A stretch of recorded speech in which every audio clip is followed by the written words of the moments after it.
미세먼지가 참 심각하네요, 정말. 그래서 저도 마스크를 좀 하고 오기는 왔는데, 이게 마스크 한다고 해결될 것도 아닌 것 같아요. 외출하실 때는 좀, 그래도 조금 낫겠죠. 마스크 좀 저기 하시고. 어제 이제 우리가 입학식을 했는데, 3일 연휴가 되기 때문에 아마 어디 가신 분들이 굉장히 많은 것 같습니다. 그래서 오늘도 아마 여파가 좀 있는 것 같은데, 조금 기다리면 좀 나오실 테고, 한 30분은 되니까요. 아마 올해도 좀 재밌게 좀 수업을 해보겠습니다. 올해 전반기, 보통 전반기는 피수 과목 위주로 합니다. 그래서 우리가 이제 8월달, 9월달에 하는 거는 선택 과목이고요. 이 필수 과목이 이 부처님의 생애하고 불교 개설이 있죠. 작년에 지난해는 불교 개론이라 해서 이 교재가 처음 바뀌었어요. 그래. 지금 처음 바뀌어가지고 내일은 우리 승가대학에 계신 최종남 교수님이 오셔서 불교 개설을 강의를 하십니다. 그래서 이 부처님의 생애가 이제 12주, 12강입니다. 12강에서 석 달 동안 하고, 똑같이 이제 불교 개설도 12강입니다. 12강 하고, 그것을 다 끝난다면 우리 학장 스님이 반야심경 강의를 했습니다. 그래서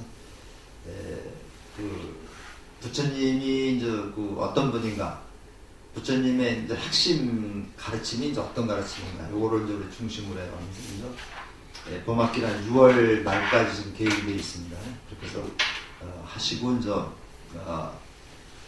지금 30기랑 31기죠.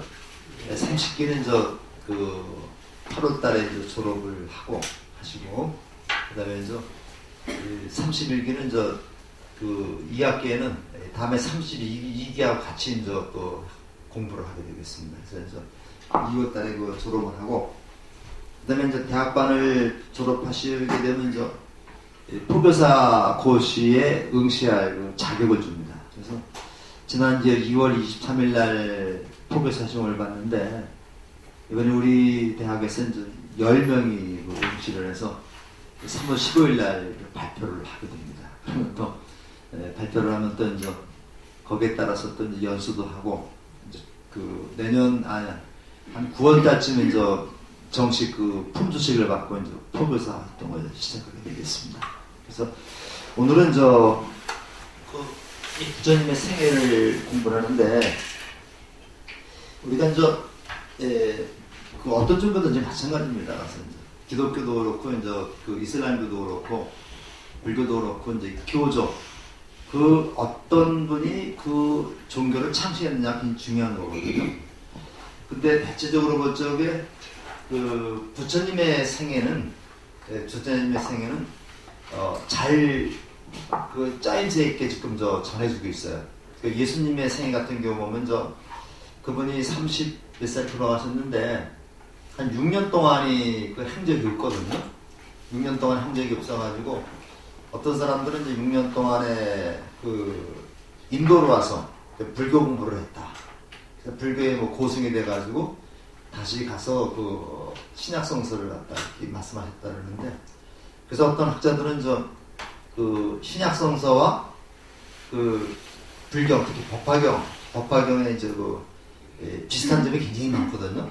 그래서 그런 것들을 들어서 예수님이 인도에서 공부했다라고 하는 건 설도 있는데, 확실한 건 알 수 없었고요. 그래서 관심도 없고, 우리는 부처님의 생애를 좀 보는데, 부처님이 아시다시피 80세를 일기로 돌아가셨어요.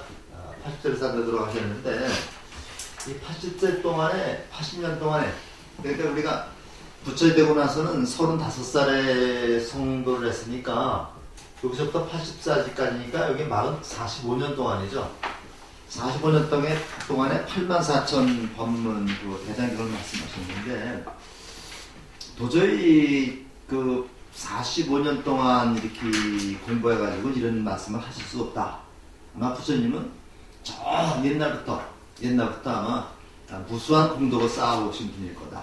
이렇게 생각을 해가지고 부처님의 옛날부터 수행해왔던 그런 것을 갖다가 꾸며내기 시작을 했어요. 이게 설화입니다. 이게 실제 얘기는 아니지만 이런 게 자타카라고 얘기해요. 자타카, 이거는 우리가 이제 번역을 하면 본생남이라고 얘기를 합니다. 그래서 자타카라고 하는 요 경전을 보게 되면은 부처님이 한 500생애를 갖다가 윤회를 하면서 공덕을 쌓았다. 그 공덕으로 말미암아 지금 석가모니로 태어나서 우리가 왜 이게 불교를 갖다가 불법을 전해준 것이다. 이런 얘기를 하거든요. 그래서 우리가 부처님의 생애를 볼 때는 전생과 현생과 내세까지 같이 얘기를 합니다. 오늘 할 부분은 부처님의 전생에 대한 얘기가 좀 나오거든요. 그래서 이거를 그냥 거짓말이다 생각하지 마시고요. 우리가 이제 이거는 물론 뒷사람들이 다 이렇게 꾸민 겁니다. 꾸몄지만은 이것이 이제 부처님을 이해하는 데는 굉장히 도움이 되거든요. 그래서 오늘부터 부처님의 생애를 전생부터 더듬어가는데 오늘 굉장히 중요한 시간입니다. 부처님이 이제 탄생할 때까지 얘기를 하는데 우리가 잘 좀 들어보시고서 우리가 이해를 해야 되겠습니다. 이 땅에 부처님이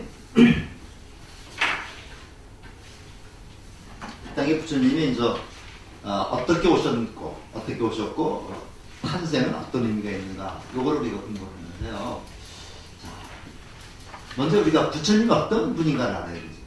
부처님이 어떤 분인가를 모르면 불교를 알 수가 없어요. 근데 요즘에 우리 한국 불교에서 석가모니 부처님이 많이 실종되고 있습니다. 설정되고 있고 엉뚱한 사람들이 엉뚱한 불보사들이 등장하는데 이 모든 불교에서 불보사들은 석가모니 부처님의 가르침에 의해서 말씀에 의해서 만들어진 그런 불보사들이거든요. 관세음보살이고 지장보살이고 문수보살이고 다 석가모니 부처님의 가르침으로 나온 보살입니다. 그래서 우리가 이제 인간으로서의 부처님, 구제자로서의 부처님, 그 다음에 많은 대승불교 쪽에 오면 지방세계에 계시는 많은 부처님이 나와서 뭐 10,000불, 84,000불 이렇게 많이 나와요. 우리가 이제 아는 부처님만 하더라도 석가모니 부처님을 비롯해서 뭐 비로자나 부처님, 아미타부 또 무슨 부처님 있어요? 뭐 약사열려 부처님, 또 보살로서는 관세음보살, 문수보살, 지장보살 엄청나게 많죠. 근데 이 모든 부처님의 또는 보살님의 가장 근본이 되는 부처님이 석가모니 부처님입니다. 그래서 우리가 예불할 때 뭐라고 얘기를 해요? 시아본사, 석가모니 불자고 맨 처음에 얘기를 하죠. 곧 나의 근본 부처님, 나의 근본이 되는 부처님입니다. 그러니까 석가모니 부처님을 알지 못하면 다른 부처님이나 보살을 알 수가 없는 겁니다. 모든 불보살님들의 근본이 되는 분이 석가모니 부처님입니다. 그래서 우리가 이제 12시간 동안 석가모니 부처님의 이제 생애를 통해서 우리가 이제 이 생애를 왜 공부를 해야 되느냐? 우리는 우리가 공부를 하면서 이 멘토라는 게 있죠. 멘토가 있어가지고 내가 닮고 싶은 사람, 내가 본받고 싶은 사람 멘토라고 그래요. 멘토라고 하는데 우리가 어떤 그 멘토를 설정해서 요 사람처럼 살고 싶다. 이거 이제 이상적인 인간이죠. 근데 요 멘토가 되는 분이 바로 부처님이에요. 요거를 부처를 멘토로 해서 부처님처럼 그렇게 살고자 하는 그런 그 영혼이 필요하다. 그래서 우리가 뭐 성불 하십시오 또는 부처님처럼 사십시다 이런 얘기는 다 부처님을 멘토로 해서 그분의 행동을 그대로 본받자는 거예요. 그러기 위해서 우리가 불교를 공부하는 거예요. 그래서 이제 그렇고 그래서 우리는 주로 이제 요 부처님의 생애에서는 인간으로서의 부처님 요거를 중심으로 해서 아울러 요것도 같이 우리가 그 언급을 하면서 공부하는 거겠습니다. 그 다음에 부처님 생을 왜 알아야 되는가? 부처님을 멘토로 해서 부처님을 닮은 그러한 삶을 살기 위해서 그런 삶은 어떤 삶이냐? 편안하고 행복한 삶이라는 얘기죠. 그래서 그런 의미에서 우리가 이제 이 땅에 오기까지 그러니까 우리가 우주가 생성됐다 그러는데 우리가 살고 있는 우주의 나이를 알 수 있을까요? 몇백억 년 이렇게 쭉 얘기를 하는데 우리가 상상할 수 없을 정도의 그 얘기인데, 그리고 넓이는 어떻게 얼마나 될까요? 우리가 이제 밤하늘에 비어들을 보게 되면요, 비어들을 보면 여기서 이제 볼 수도 없습니다만 무수하게 많은, 쏟아질 것 같은 많은 별들이 있는데 그 별들이 하나하나가 엄청 큰 별들이죠. 그래서 거기서 이제 별이 빛이 오는 건 뭐 200광년이 걸리는 뭐 이런 얘기도 합니다. 200년 전에 별빛을 우리가 지금 보는 거죠. 그러면 그 별 200년 전에 그 별은 별빛이 별이 비치니까 지금은 그 별이 없어질 수도 있는 거죠. 그래서 이 세상은 우리가 상상할 수 없는 무한대입니다. 우리가 살고 있는 은하계라고 하는 것이 그 별들의 한 보통이 우주의 한 귀퉁이에 불과하다 그러는데 그것도 알 수가 없는 거죠. 그래서 우리가 이제 그런 생각을 해가면서 무한대로 넓은 이 우주, 이 세계에서 우리 지구라고 하는 조그만 요 별에 살고 있습니다. 근데 이 지구라고 하는 그 조그만 별이라 하지만, 많은 조그만 별이라 하지만은 우리가 여기서 저 브라질이나 어떻게 가면 비행기 타고 한 이틀은 가야 되죠. 그래서 우리 지구만 해도 이게 넓습니다.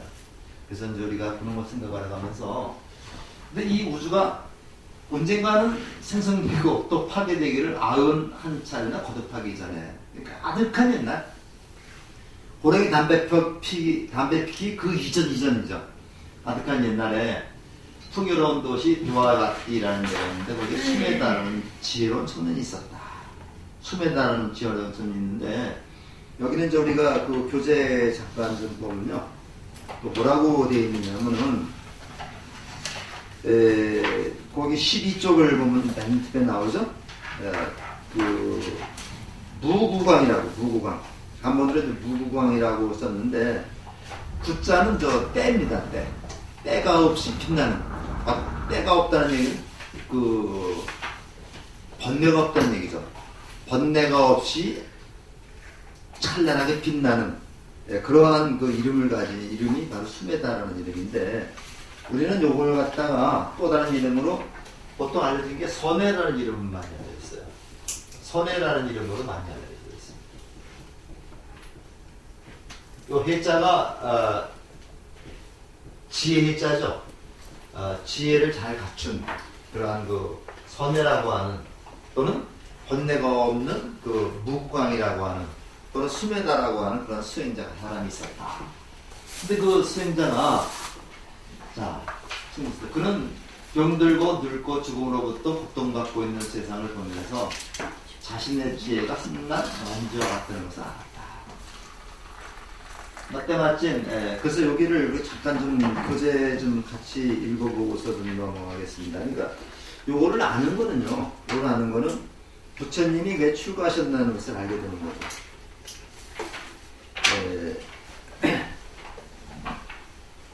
12쪽의 밑에서 셋째 쪽부터 한번 같이 읽어보겠습니다. 12째 줄, 밑에서 셋째 줄. 세상의 학문으로 얻을 수 있는 즐거움은 많다. 하지만 그 즐거움들은 쉽게 부서지고 오래 지키기가 어렵다. 사람들은 무엇으로도 늙음과 질병과 죽음을 피할 수 없다. 언제 닥칠지 모를 두렵고 무서운 한 발 물러나 바라보니 세상의 기쁨과 즐거움과 슬픔과 두려움을 감춘 가면은 없다. 드넓은 바다라도 항해할 것처럼 당당하게 졸리지만 아홉 구멍으로 쉴 새 없이 우물이 흐르는 사람의 몸은 구멍 뚫린 배처럼 허술하게 짝이 없었다. 평온하고 화사한 웃음을 지어 보이지만 정작 마음속은 부족과 함께 가는 길을 사람과 같았다. 세상은 병들어 있었다. 놀랍게도 사람들은 고통으로 신으면서 벗어나다고 하지. 이 병을 치유할 의사는 없을까? 병이 있다면 그 병을 치유할 방법도 있으리라. 모든 고통에서 길이 있으리라. 아니 있어야 한다. 나는 그 길을 찾으리라. 수메다는 자기 목소의 재산을 가족과 친지 이웃들에게 나눠주고 길을 떠났다. 세상의 학문으로 해결하지 못한 문제를 풀기 위해 눈 높인 산 속으로 향했다. 그리하여 세상을 밖에 허물을 배웠다. 수메다의 몸과 나날이 가볍고 맑아졌다. 그러나 어느 날 어머니의 병환이 벌어졌다는 소식이 전해졌다. 여기까지입니다.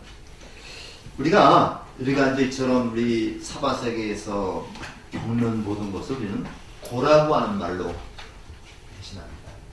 고라는 말로 대신하죠. 이 고 또는 이걸 번뇌라고 그래요.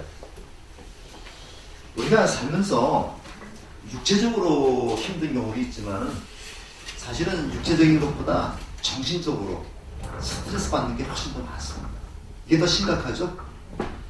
사람이 이제 다른 사람에게 이제 그 인정을 받지 못하고 무시당하고 이런 때 느끼는 그 고독감, 소외감 엄청 많습니다. 또 다른 사람과의 관계에서도 마찬가지죠. 그래서 어떻게 하면 이거를 벗어날 수 있을까? 이 고민하는 겁니다. 그러다가 자기 자산을 누구한테 다 줬어요? 그 하인들한테 다 주어버렸어요. 이게 보시죠? 하인들한테 다 주고 홀가분한 마음으로 혼자 수행을 하는 겁니다. 수행을 하니까 어떻게 돼요? 마음이 홀가분해졌다. 요걸 우리가 잘 생각을 해보시면은 부처님이 왜 출가했는가를 우리가 알 수 있어요. 이건 바로 부처님의 출가를 얘기하는 거라고 볼 수 있어요. 그러고 어느 날 어머니가 좀 편찮으시다, 위독하시다 이런 연락을 받고 이제 내려오는 겁니다.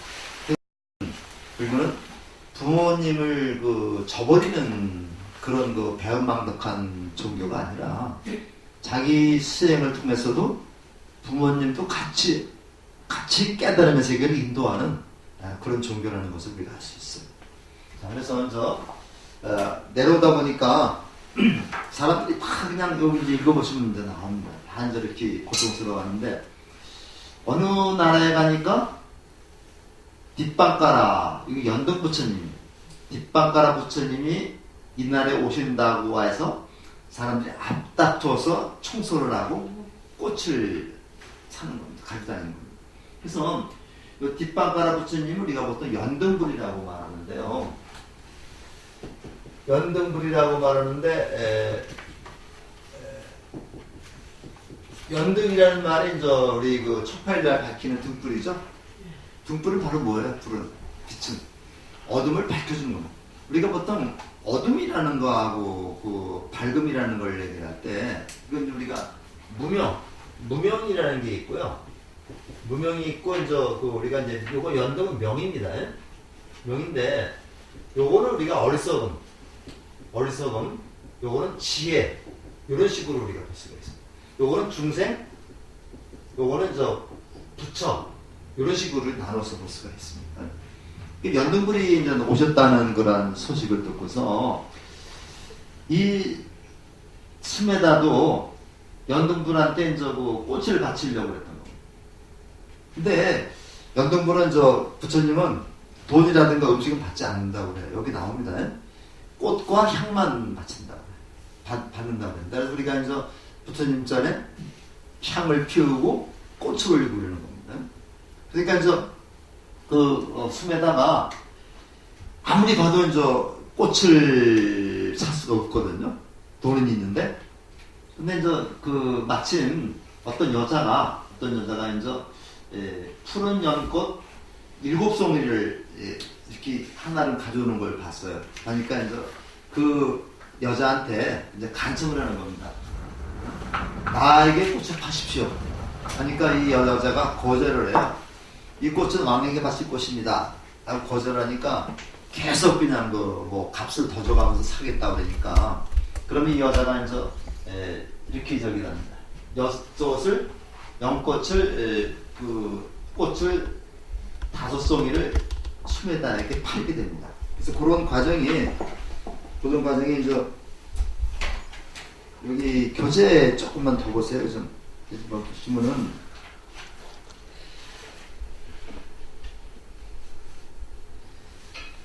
16쪽을 한번 보시면요. 쭉 나오다가 이제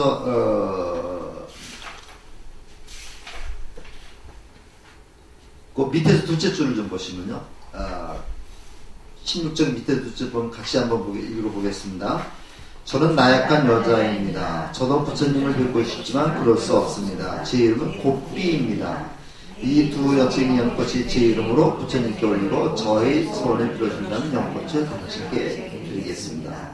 그대의 소원을 말해보십시오. 초라한 세 가지까지 거쳤지만 당신 동자는 빛나고 목소리는 구슬이고 그렇답니다. 다섯 송이 꽃을 위해 500냥의 은거를 아끼자는 당신은 보통 분명 분이 아닙니다. 다음 생에는 제가 당신의 아내가 되게 해주십시오. 여기까지. 그러니까 그 고삐라고 하는 여자인데, 요거를 다른 우리 책에서는 이제 옛날 책에서는 요걸 한문으로 구이라고 했습니다. 구이. 그래서 우리가 이름이 여러 가지가 이제 산스크리트 이름도 있고 뭐 있는데, 요걸 이제 구이라고도 해. 그래서 우리가 보통 옛날 책들을 보면요, 선해와 구이라는 이름으로 많이 알려져 있습니다. 그래서 구이의 저기가 뭐예요? 요구가? 곱비의 요구가? 이 세세생생 다음 생에는, 지금 안 돼, 다음 생에는 내가 당신의 아내가 되게 해달라. 요것만 나한테 약속하면은 꽃을 주겠다는 얘기죠. 그래서 그 꽃 5송이를 받고 구이 몫으로 또 2송이를 받습니다. 이게 7송이가 되는 거죠. 이게 뒷방가라 부처님이 오시니까 숨에다가 이제 엿꽃을 바치면서 소원을 얘기를 하는 거예요. 저도 당신처럼 부처님이 되게 하소서. 하늘 위 하늘 아래 모든 세계에서 충생을 건질 수 있는 지혜와 공덕을 갖추게 하소서. 이렇게 이제 염원하면서 기도하면서 이제 드립니다. 그리고 또 다시 또 2동이를 바치면서 자신에게 푸른 연꽃 7송이 줬던 여인의 소원을 말했다. 그러면서 곱비라는 여인이 세세생생 저희 아내가 되게 하소서. 그때 놀라운 일이 벌어졌다. 숨에다가 바친 푸른 연꽃 5송이는 부처님의 월이 펼쳐지고 2송이는 어깨에 들어졌다. 자, 다른 사람들의 꽃은 별로 존재감이 없는데, 숨에다가 바친 꽃 5송이, 여기 이제 이 꽃입니다, 이게. 이 꽃이죠, 이게. 5송이가 이제 부처님의 이제 머리 위에 있고, 2송이는 이제 어깨에 드리워져 있었다. 그런 얘기죠. 그러니까 이제 이 두 사람이 숨에다의 소원이 이루어질 수 있을 것이라는 암시를 주게 되는 거죠. 근데 물론 이제 이거는 설합니다. 설하고 진짜 있었을 수도 있고 없었을 수도 있어요. 이건 뒷사람들이 다 만들어서 만든 그런 전생단이 되겠습니다. 그러니까 그것이 진짜냐 가짜냐 이거는 따지지 말고 우리가 좀 이해를 해야 되는 거죠. 그래서 이제 가는데 그때 마침 전날 비가 왔던 모양입니다. 그래서 물이 이제 이렇게 좀 고여있고 그러니까 강교 수면자는 부처님의, 그러니까 놀라지 말라. 그대는 과거생에 많은 지혜와福덕을 쌓은 사람이다. 그대는 수없는 삶 동안 슬픔에 잠긴 이들을 위로하고 보통을 보내 사람이다. 그 밤 공덕을 많이 쌓았다는 얘기죠. 그런 까닭에 지금과 같은 일이 일어나는 것이다. 이렇게 하면서 이제 부처님이 굉장히 긍정적으로 받아들인 겁니다. 강격한 수메다는 부처님 2발의 머리를 조아렸다. 자신의 옷이랑 지적거리는 땅을 덮었고 묶었던 머리를 풀어야지 나무를 덮었다니까. 마치 부처님이 가시려고 그러는데 거기에 이렇게 물이 고여 있는 거예요. 그러니까 이제 자기 옷을 벗어서 거기를 덮고, 그것도 모자라가지고 머리가 깎지 못해서 길었겠죠. 머리를 풀어서 이와 같이 이게 머리를 푸는 겁니다. 이게 여기에 머리를 풀어가지고 부처님이 지나가게 했어요. 그만큼 어떻다는 얘기입니까? 간절하고 정성스럽게 이제 부처님에게 기도했다는 얘기죠. 그러니까 우리 기도라고 하는 거는요, 내가 기도했는데 그 목적이 이루어지지 않았다. 부처님 탓하지 말고 자기 탓해요. 더 열심히, 더 간절하게 해야 되는 거죠. 왜 그래서 스님 찾아가서 이제 예수님 저 열심히 보시도 많이 하고, 그 다음에 이제 공덕회가 앉았는데 돈도 많이 갖다 줬는데 왜 일이 안 풀립니까? 조금 더 갖다 주면 됩니다. 그건 농담이고요. 항상 간절하게 이렇게 이제 열심히 하면은 다 이루어지게 돼 있습니다. 그래서 이 얘기입니다. 그래서 이것을 가만히 놨을 때보다 백겁이, 그러니까 이제 이 연등부처님 말씀입니다. 백겁의 세월이 흐른 뒤에 이 어마어마한 많은 시간이죠. 그때는 사바세계, 우리가 사는 세계가 사바세계입니다. 사바세계에서 석가모니라는 부처가 될 것이다. 요걸 우리가 숙이라고 해요. 숙이. 우리가 숙이라고 하는데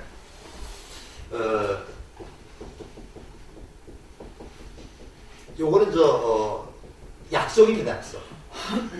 부처님이 다음에 너는 이러이러한 사람이 될 것이다. 이러이러한 일을 할 것이다 라고 미리 약속을 해주는 거예요. 그 숙이라고 합니다. 그래서 우리가 법화경이라고 하는 그 경전을 보면요. 석가모니 부처님이 제자들에게 다 부처가 되리라 숙일 줘요. 제쯤에 그 사리불한테 너는 무슨 부처가 될 것이다. 그 다음에 가섬 못 걷는 가전년 이런 사람들한테 너는 무슨 부처가 될 것이다. 10대째 다 주고 나중에는 500제자들한테 다 숙일 줍니다. 다 부처가 될 것이다. 그 다음에는 뭐냐면 법화경을 읽는 모든 사람이 다 부처가 될 거라는 그런 약속을 해요. 그러니까 법화경을 공부하고 부처를 불교를 공부하는 분들은 다 부처라는 얘기죠. 그래서 여기에 뭐라고 써놨어요? 여기 또 부리문에 사람이 부처님이라고 써놨던가요? 그래서 그건 이제 법화경에 나오는 얘기인데 불교의 이치가 그렇습니다. 내가 부처님처럼 행동하고 생각하고 베풀면 나도 부처가 되는 것이다. 여러분들 좀 다 불명 한 번씩 받았죠? 여러분들 나중에 그 부처가 됐을 때 그 불명이 바로 여러분들의 불명 여기서 받은 본명이 바로 불명이 되는 겁니다. 그래서 우리가 했는데 이 수기를 받는다는 거는 수기를 받는다는 거. 이거 다시 말해서 우리가 뭐냐면 그 법명을 받는 거죠. 법명을 받는 거. 법명을 받는 게 바로 우리 수기를 받는 거라고 볼 수 있어요. 그러니까 우리가 스님이 여러분한테 무슨 법명을 지어주고서 이렇게 하면 바로 스님이 부처님을 대신해서 당신은 이런 부처님이 될 것이다. 이런 부처님이 될 것이다. 이렇게 공덕장 부처님이 될 것이다. 이렇게 그 수기를 주는 겁니다. 네.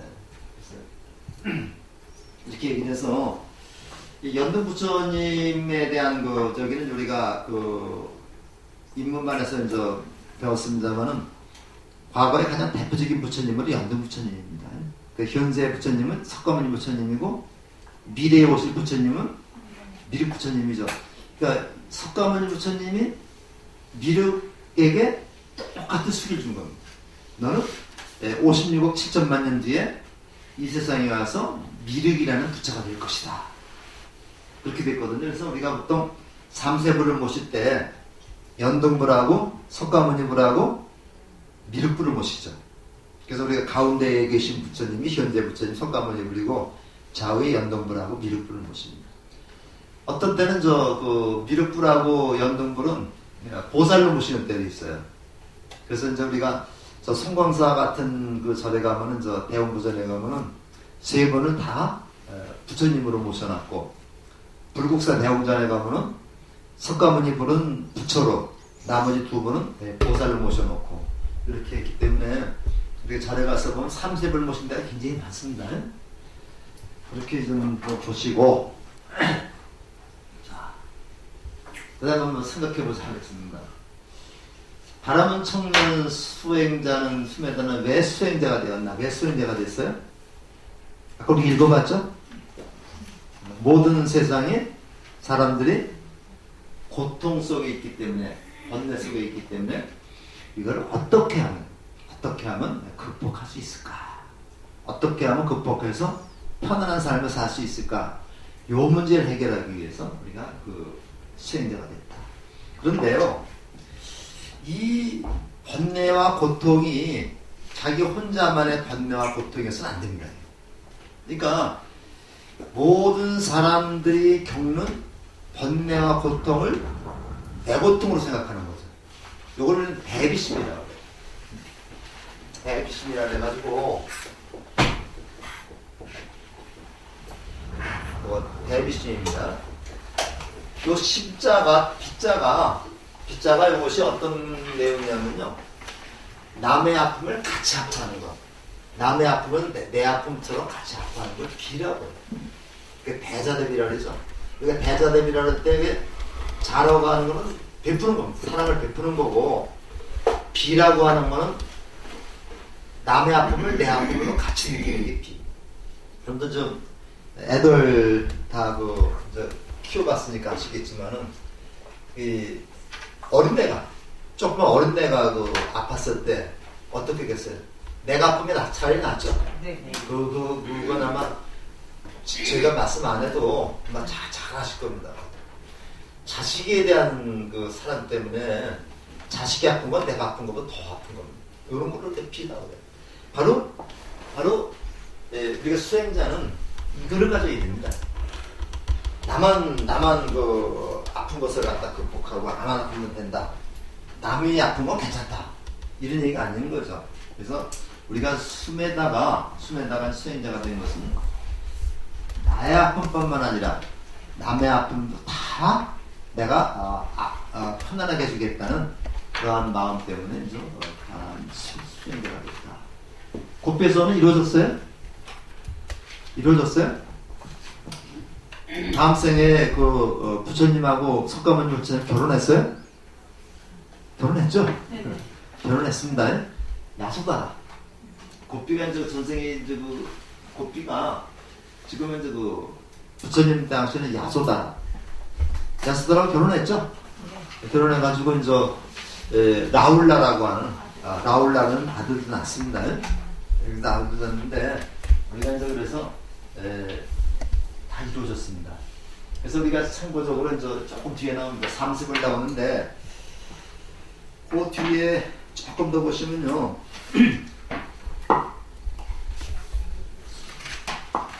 조금 더 보시면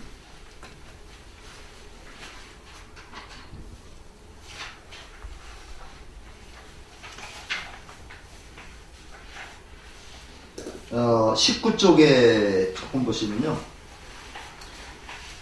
완전한 지혜와 능력 같은 삼마삼부터 가장 높은 시작되었다. 드넓은 우주가 미세한 먼지가 되어 흔적 사라지고 다시 광대한 세계 행동들이 거듭하는 동안 연등불 계속 든 동안 윗바시 시키 메사부 갖고 산다 꼬나가마나 부처님이 세상에 출현했다. 우리가 이제 과거 7불이라고 하는 겁니다. 그래서 이렇게 하니까 좀 이름이 어렵죠. 그래서 우리가 윗바시불은 비바시불, 그 다음에 시기불, 그 다음에 부불, 그 다음에 구류선불, 모라카마나키는 구나한무니불, 그 다음에 뒤에 내기면 가섭불이 나오죠. 가섭불, 저기 20쪽에 중간쯤 보면 가사빠 부처님이나 가사빠, 가섭불입니다. 가섭불, 그 다음에 누구냐면 석가모니불이 나오죠. 그래서 요 분들을 우리가 이제 과거 7불이라고 얘기하는데 이건 나중에 또 얘기가 나올 겁니다. 그래서 지금 한꺼번에 다 보면 어렵고 이게 정당한 인도말로 되어 있기 때문에 좀 어려워요. 그래서 과거 7불에는 석가모니불까지 돌아가셨으니까 여기까지 집어넣어 가지고 하나, 둘, 셋, 넷, 다섯, 여섯, 일곱 요 석가모니불까지 과거 7불이라고 말합니다. 7불 통계라는 게 있죠. 지금 현재는 부처가 없는 세상이죠. 가르침만 했죠. 그 다음에 미래불에 미륵불이 나온다. 그래서 그런 것을 우리가 좀 보고, 그 다음에 도도천해라는 하늘이 있는데요. 이 불교에서는 하늘이 28개 하늘이 있습니다. 28개 하늘이 있는데, 진짜 그 하늘이 있나요? 진짜 층층에서 이렇게 있는 게 아니라, 우리 의식 속에서 이제 28개 하늘이 있어요. 그걸 28수라고 해요. 28수라는데, 그 중에서 요거 나중에 한번 도표로 해서 한번 좀 말씀드릴게요.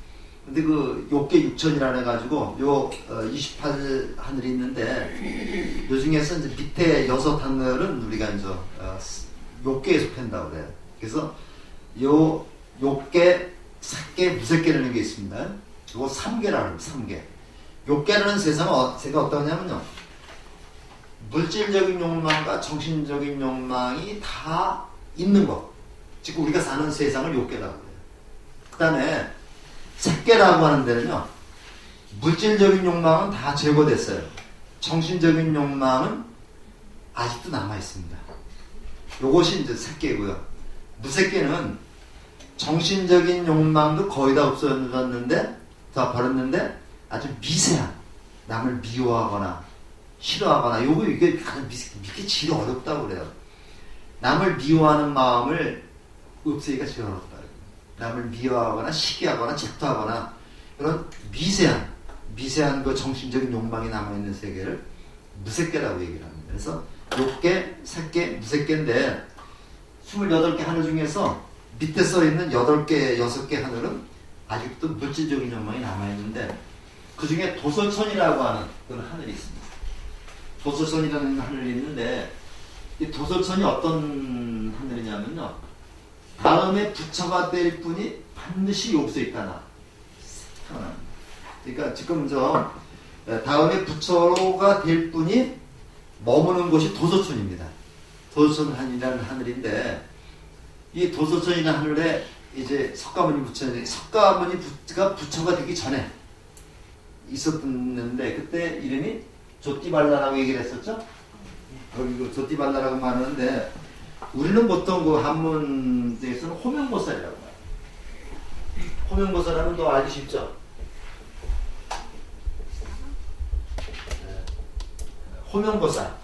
호명보살로 여기서 이제 수행을 하다가 이제 마야 부인의 그 태에 들어가서 이제 그 세상에 나오게 되는 겁니다. 그래서 그렇게 아시고요. 완전한 지혜와 무한한 능력을 갖춘 산막사 정득한 것과 요 산막사 만옥따라 산막산 버리는 날 도대장이 시작되었다. 그러니까 요로 가 있다는 얘기는요. 요로 가셨다는 얘기는 다음 생에 부처로 태어난다는 얘기입니다. 그럼 지금은 누가 여기 있겠어요? 보살선에? 지금 미륵보살이 있는 거죠. 지금 미륵보살이 있는 겁니다. 열의 지혜와 자비 뒤따라 때로는 아름다운 사슴으로 원숭이 왕으로 피해 또는 피해 굶주린 나사렛에 몸을 던지기도 하고 요 얘기 많이 들어봤을 거예요. 그 다음에 전륜성하게 된 편한 시간 건설하는 동 지극한 보살을 실천하여 보살의 과거는 9겁을 악단도 성숙해. 요것이 요 내용이 뭐냐면요, 요 자타카에 있는 내용입니다. 요 자타카에 있는 내용인데 여기에 이제 있는 내용인데 어떤 때는 사슴의 왕으로 태어나기도 하고 어떤 때는 원숭이의 왕으로 태어나기도 하고 그 다음에 나찰에게 그 몸을 던져서 자기 목숨을 바쳐서 도를 구하기도 하고 이렇게 가면서 한 500생 한 500생 정도를 갖다 윤회를 했습니다. 석가모니 부처님이 500생 정도를 윤회해요. 그러니까 어마어마한 오랜 세월이 되는 거죠. 500생 윤회를 해서 태어났는데 갓사빠 부처님께 출연하실 때는 바로 갓사빠 부처님은 어떤 부처님이냐면 석가모니 부처님 바로 앞에 부처님입니다. 앞에 부처님이에요. 가서뿌리입니다. 가서뿌리고 그 다음에 석가모니 뿌리고 그 다음에 미륵불이 나오는 겁니다. 그때는 조띠빨라라는 이름으로 청정한 범행을 닦아 도처에 태어났다. 이 조띠빨라라가 바로 저기 호명보살입니다. 이거 호명보살에 훨씬 이해가 쉬워요. 됐다. 그래서 이게 좀 더 우리가 그 공부를 하면요, 우리가 이제 장엄겁,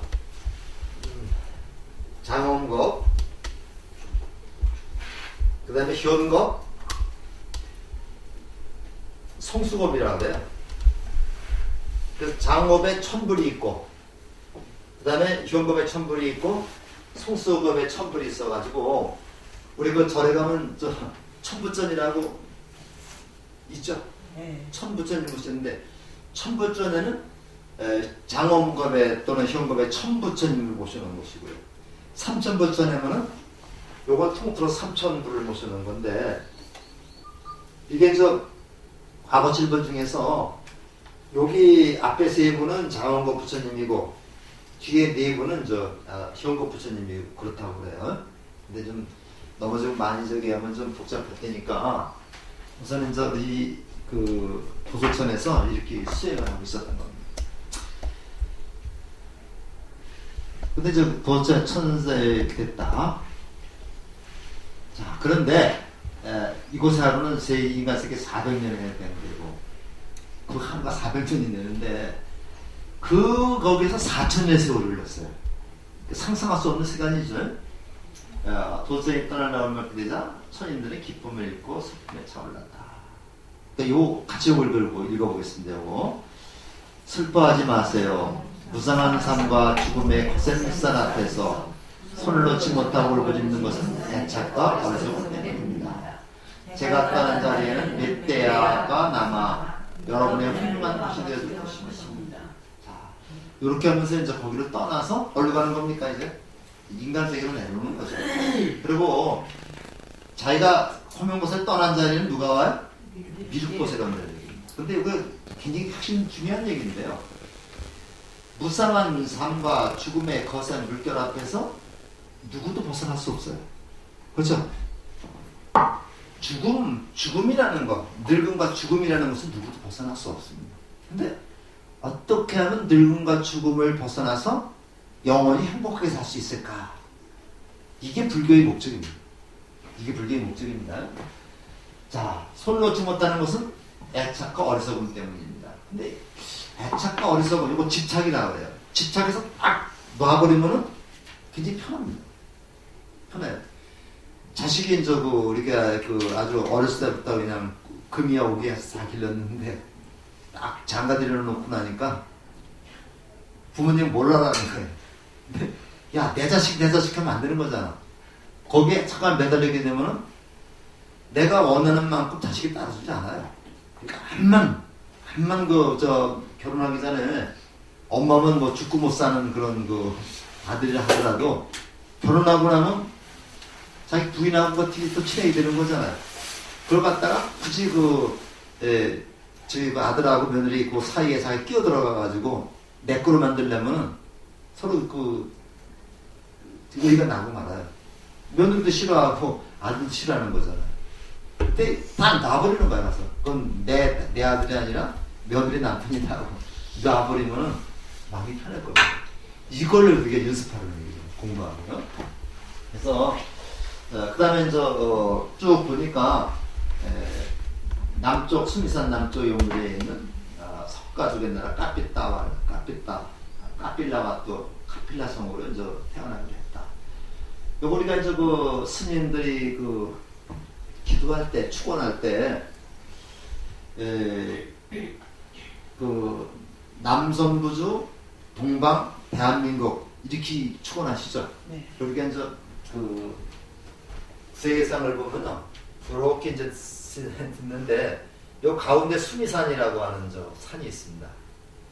수미산이라는 산이 세상에서 가장 높은 그런 산인데, 이 수미산 꼭대기에 누가 있냐면, 제석천, 부처님이 있고, 그 밑에 사천왕이 있는데, 요 동쪽에 동승신주라고 하는 나라가 있어요. 동승신주가 있고, 남쪽에, 이게 남선부주입니다. 남선부주가 있고, 그 다음에 이쪽에는 서우화주라는 나라가 있고, 이쪽에는 북구로주라고 하는 그런 나라가 있어요. 그래서 동승신주, 남선부주, 그 다음에 서우화주, 그 다음에 북구로주 이렇게 있는데, 요 북구로주 같은 세상은 행복만 있는, 즐거움만 있는 세상입니다. 그래서 사람들이 수행을 하지 않아요. 근데 요 남선부주는 즐거움과 괴로움이 적절히 조화가 되어 있기 때문에 내가 열심히 수행하면 즐거움을 찾을 수 있는 거고, 수행하지 않으면 괴로움을 겪는 거죠. 그래서 우리가 여기 살고 있어요. 여기 남선부주 중에서도 동양 중에서도 대한민국에 살고 있는 거죠. 그래서 우리가 기도할 때 그렇게 하는 건데, 가만히 보니까 내가 태어난데 여기란 말이에요. 여기 사람들께서 카필라와 또는 태어나는 겁니다. 그래서 가필라 성으로 태어나는데, 가필라 성은 지금의 어디냐면요, 지금은 네팔에 있습니다. 네팔에 있어가지고 우리가 성지순례를 하게 되면은 부처님의 4대, 8대 성지순례를 쭉 하면서 탄생지에 가기 위해서는 인도에서 국경을 넘어서 네팔까지 가야 돼요. 네팔까지 가는데 거기 또 수속도 입국 수속. 근데 거기다 버스 채워놓고 그냥 무작정 기다리는 겁니다. 사진 기다리면은 요거 좀 갖다 주면 좀 빨리 하고 그럽니다. 그래서 그때 저도 이제 가가지고 거기서 가는데 아침에 가가지고 한 서너 시간 기다렸다가 이제 그 네팔 들어갔는데 인도에서 네팔 가니까 또 분위기 확 달라요. 사람들이 훨씬 더 온순합니다. 네팔 사람들이. 그래서 하룻밤 자고 이제 가비라 저기 출생지 거기 보고 눈비지 동산이죠. 근데 그쪽에 보고 또 이제 넘어오고 그러는데 우리가 이제 한번 인도 한번 가시면요 지금 다 살펴볼 수가 있습니다. 그래서 요건 이제 젠디까지 이제 4승지 모집했다. 바라밀에서 바라밀은 저 우리가 바라밀이라 그러죠. 강을 건너간다는 얘기입니다. 강을 건너간. 이 세상에서 저 세상으로 건너가는 그런 것을 바라밀이라고 해요. 근데 그걸 뭘 타고서 건너가요? 반야지혜를 통해서 내가 사는 이 속세에서 부처님의 세계로 가는 그러한 길을 알려주는 것이 반야바라밀다 신경입니다. 그래서 우리가 반야바라밀다 신경은 반야지혜로서 이 속세를 벗어나서 깨달음의 세계로 가기 위한 부처님 가르침 중에서 핵심이 되는 가르침을 우리가 반야신경이라고 합니다. 그러니까 도저는 욕계 육전 네 번째 하늘인데 개든 곳이 부처 보살이 부처 되기 전에 삶을 지내는 곳이다. 뭐 이렇게 우리가 좀 기억을 해주시면 되겠습니다. 그래서 이제 여기까지는 우리가 이제 설화입니다. 설화고요. 다음에 조금만 10분 쉬었다가 바로 이제 11시에 시작하겠습니다. 11시부터는 부처님이 이 세상에 태어나는 그런 시간을 갖겠습니다. 조금 11시에 시작하겠습니다. 상스러운 연꽃이라고. 연꽃은 저기 홍년도 있고 백년도 있고 흑년도 있고 많죠. 그 다음에 이제 수련화도 있고 많은데 그래서 우리가 이제 그 절 이름도 암자 이름도 백년암이라는 암자가 많죠. 백년암이 있고 저희 강화도 가면 이제 청년암이라는 암자도 있고 그 다음에 또 흑년 이렇게 해서 이제 그 강화도 가면 고려산인가요? 고려산을 중심으로 해서 네? 고려산이죠? 동서남북에 이제 이렇게 암자가 하나씩 있어요. 그래서 동쪽이가 저기 청년암, 백년암, 북쪽이가 무슨 암이 따라가니까 굉장히 높은 데 있는 암이에요. 그래서 4개 암자가 있는데 한번 좀 강화도 한번 가시면은 그 4개 암자 중에서 특히 거기 한참 올라가서 이 암자 이름이 생각이 안 나네요. 거기 가면 아주 전망도 굉장히 좋고 그렇습니다. 또 진달래꽃도 거기서는 유명하죠. 진달래꽃 한참 필 때는 못 가요. 하도 사람이 많아가지고. 그래서 저도 한번 진달래꽃 한참 필 때 갔다가 그 사진 거기서 찍어 놓은 거 있죠. 사진 앞에서 기념사진 찍은 거. 근데 그 수밖에 없더라고요. 또 가서. 지금 여서 이렇게 코끼리가 이제 이렇게 타고 이제 조띠빨라 보살이죠? 타고 이제 이렇게 태에 들어가는 겁니다. 깊은 잠이 든 마야함의 신비한 꿈이 태몽입니다. 태몽이죠. 6개 이빨을 황금으로 치장한 하얀 코끼리가 홍에서 내려오고 있었다. 7부위가 땅에 닿는 거대한 코끼리는 놀랍게도 성큼성큼 다가와 왕의 옆구리로 들어갔다. 이 소식을 들은 바라문과 선인들은 숫도다나에게 경화를 드렸다. 왕비님 전륜 상황이 태질 왕제를 태어났습니다. 여기 이제 교재 읽어보면 더 이제 확실하게 나오는데요. 이 6개 이빨로 치장한 하얀 코끼리가 들어오는 태몽을 꿨기 때문에 보통 사람이 아니라는 얘기죠. 그래서 보통 사람이 아니라 이제 전륜성왕이 될 왕의 자를 잉태했다. 그러니까 전륜성왕이나 부처가 될 아주 특출한 인물이 될 그런 왕을 잉태했다. 그러한 악을 잉태했다. 이런 얘기인데 진짜 이런 꿈을 꿨는지 그건 몰라요. 모르는데 우리가 다만 뒷사람들이 부처님이 태어나신 때는 아마 보통 사람하고 달랐을 것이다. 이렇게 생각을 하게 되죠. 그래서 아마 이런 신화를 갖다 만들어 놓은 것으로 볼 수 있습니다. 그래서 이 나중에 부처님 생애가 나중에 각색이 되는 데 굉장히 많습니다. 근데 이제 그 각색이 된 거 가지고서 지인을 놓으면 안 되는 거죠. 우리 그 단군 할아버지도 뭐라 그랬어요?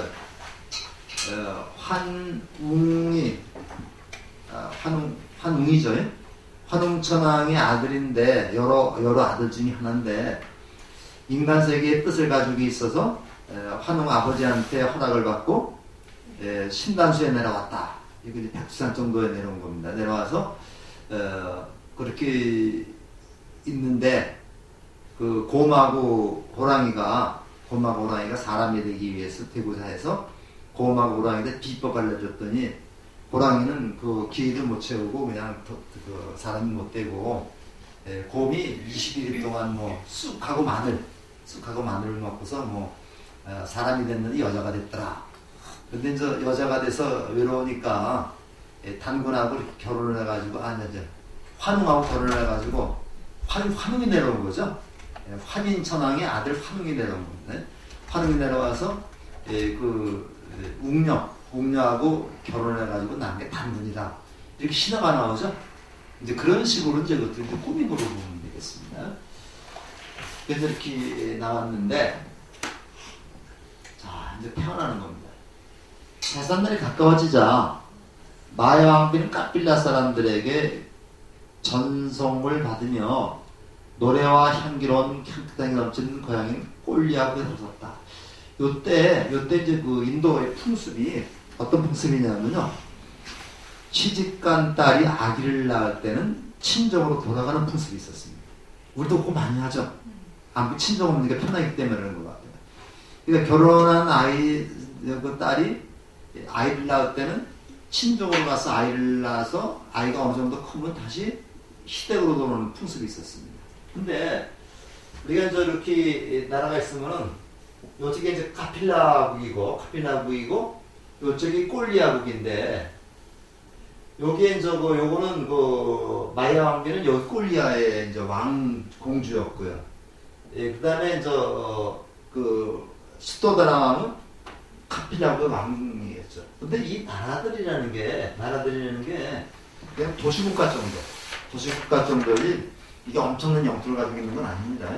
그래서 그 당시에 인도에는 16개의 커다란 나라가 있었고 여기는 그냥 하나의 그 도시국가 정도의 그런 나라로 볼 수 있어요.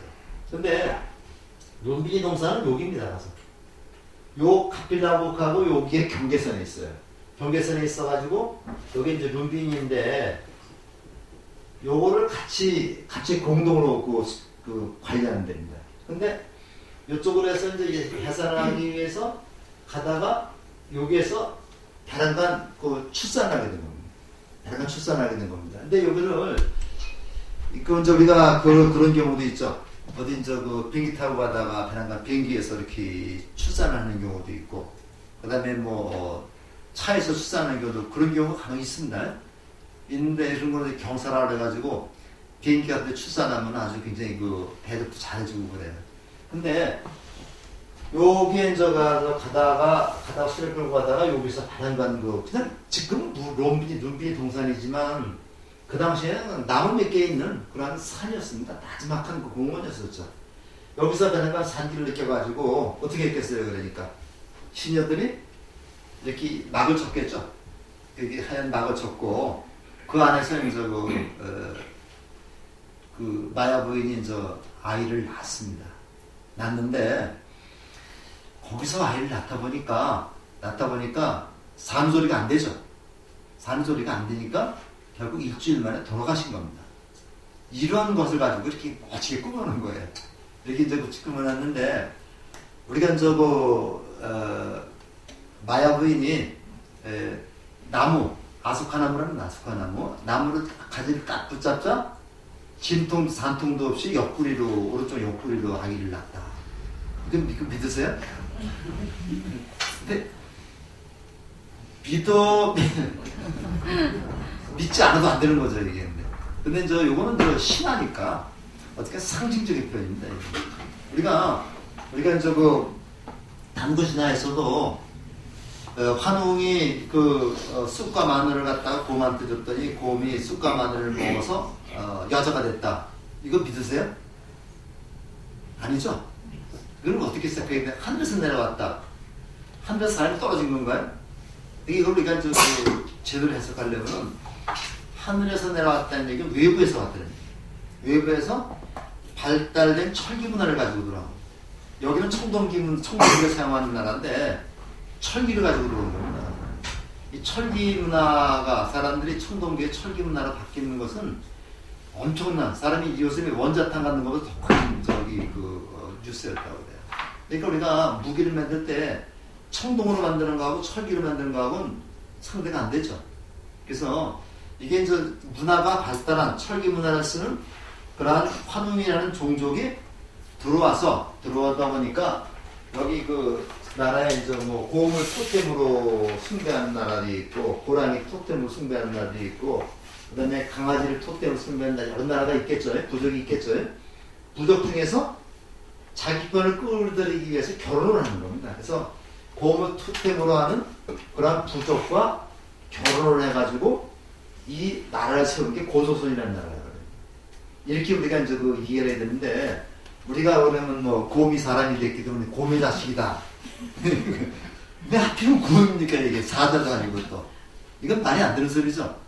이탈리아 가면 거기는 이리가 개가 로마 제국을 창시한 로물루스라고 하는 그런 아이를 이리가 이제 젖을 길렀다 그래가지고 거기는 이제 개의 조상이에요.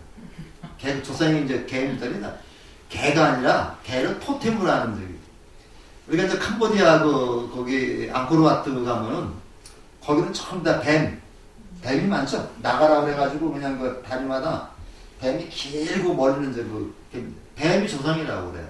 그건 뱀이 조상이 아니라 뱀을 토템으로 하는 그러한 민족성이래, 민족이라는 얘기입니다. 그러니까 뱀을 숭상할 수밖에 없는 거죠.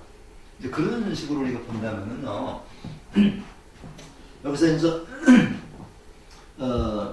이렇게 엿보다가 이제 이렇게 옆구리로다가 이렇게 태어났다. 이것은 옆구리 진짜 태어난 게 아니라 이 신분을 나타낸다고 봐야 돼요. 그래서 우리가 이제 고대 인도에는 어떤 얘기가 있었냐면요, 고대 인도에는 이제 사성계급이 첫째 있었죠. 그 맨째 브라마는 여기 정수리, 이 머리에서 태어난다. 머리에서 태어난다. 그 다음에 쿠샤투리아는 오른쪽 옆구리에 태어난다 그랬고, 겨드랑이 옆구리에 태어난다 그랬고, 그 다음에 이제 바이샤. 여기 평민은 무릎에서 태어난다고 그랬고요. 수드라는 우리가 노예계급이죠. 수드라는 발바닥에서 태어난다. 그래서 우리가 태어날 적에 정수리에서 태어나는 것은 브라만, 그 다음에 쿠샤트리아는 옆구리에서 태어나고, 그 다음에 수드라는 바이샤는 무릎에서 태어나고, 수드라는 발바닥에서 태어나는데 그 신분을 나타내는 거예요. 그러니까 석가모니가 쿠샤트리아 신분을 가진 그런 왕족 무사계급이었다 이렇게 할 수 있는 거죠. 그래서 여기 이렇게 되어 있습니다. 쌀 전선 받으면 딱 꼴에 들어섰다. 여기 들어선 겁니다. 지금 근데 여기 가면요, 실제로 커다란 이렇게 이제 지붕을 만들어 놨는데, 거기에는 이제 석가모니가 시타르타 태자가 처음으로 땅을 밟은 발가락 자국이 있어요. 발가락이 있는데 가서 이렇게 잘 보면 해설을 한 사람이 저기 오른발 엄지발가락이라고 얘기를 해주더라고요. 근데 이제 이만큼 얼음에도 굉장히 아주 주먹만큼은 안 돼도 손가락 2개만큼 될 정도로 이렇게 자국이 있어요. 자국이 있어서 거기 가서 전부 다 기도하고 돈 넣고 다 그러는데, 그거 가서 거짓말 하면 안 되는 겁니다.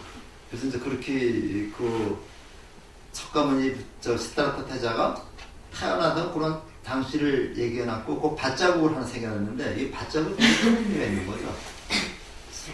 부처님이 처음으로 땅에 발을 디딘 그런 밭자국이라 해가지고, 거기 가면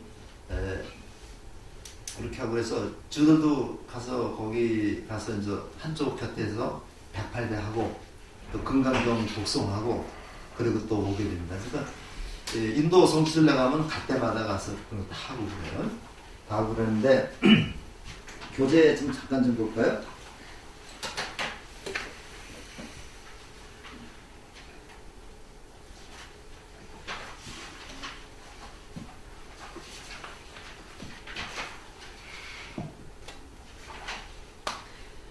어, 25쪽을 좀 보세요. 25쪽 보면 거기 하나 둘 셋 넷 다섯 여섯째 줄 보면요. 기원전 624년이라고 그러죠. 기원전 624년 4월 초파일 새벽별이 유난히 반짝이고 동쪽 하늘이 파르스름에게 밝아오고 있을 때 태자는 이 세상에 태어난 겁니다. 그래서 그 밑에서 이제 하나 둘 셋 넷 다섯째 줄 보면은 사람들은 진통 없이 산통 없이 망자를 출산하게 된 공덕을 기대어 그 나무를 아소카나무다. 아소카나무다. 요걸 한자로 무우수입니다. 무우수에서 우자가 걱정근심이죠. 걱정근심을 없애주는 나무다. 우리가 이제 저기를 화장실을 뭐라고 그래? 해우소라 그러죠. 걱정근심을 풀어주는 곳이다. 이 우자가 이제 근심 우자입니다. 고동부터 같이 좀 읽어보겠습니다. 오른쪽 옆구리로 태어난 아기는 오른손으로 하늘을 가리키고 왼손으로 땅을 가리키며 사방으로 일곱 걸음을 걸으면서 사자처럼 당당하게 말하였다. 하늘이 하늘 아래 오직 존귀하나니 온통 괴로움에 휩싸인 삼계에 내 마땅히 하는 할라. 아기가 걸음을 옮길 때마다 수레바퀴만한 큰 연꽃이 땅에서 솟아나 아기를 쓰으며 천지가 진동하고 삼천세계가 밝게 빛났다. 사방에서 몰려온 천신들이 지켜보는 가운데 9마리 따뜻한 물과 차가운 물을 아기를 일시켰으며 하늘에서는 꽃비가 쏟아졌다. 자, 요 부분이 부처님이 이 세상에 태어나신 그러한 광경을 묘사한 아주 중요한 부분입니다. 중요한 부분인데 거기가 뭐라고 되어 있냐면 기원전 624년이라고 되어 있죠. 거기 비주 쳐놓으세요. 4월 초파일. 그 다음에 386쪽을 보세요. 386쪽을 보면은 거기 밑에 보면은 부처님께서 이 땅에 오신 지 80년, 깨달음이신 지 45년인 기원전 544년 2월 15일이었다. 이때가 무슨 얘기예요? 돌아가신 날. 그래서 태어나신 날이 기원전 624년 4월 8일, 음력입니다. 돌아가신 날이 기원전 544년 2월 15일입니다. 그 다음에 여기다 또 두 개가 더 들어가죠. 출가하신 날이, 보다 좀 적어놓으세요. 출가하신 날이 기원전 595년 2월 8일입니다. 여기 가면 나와요. 기원전 595년 2월 8일. 이때가 29살 때입니다. 29살 때. 성도하신 날. 성도하신 날이 기원전 589년 12월 8일. 이때가 30살 때입니다. 그래서 태어난 때가 624년 4월 8일, 그 다음에 출가하신 날이 595년 2월 8일, 29살 때, 성도하신 날이 589년 12월 8일, 35살 때, 열반하신 날이 544년 2월 15일, 80살 때.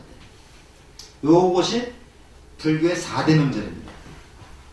불교의 4대 명절하면 부처님 태어나신 날, 그 다음에 출가하신 날, 그 다음에 성도하신 날, 그 다음에 돌아가신 날.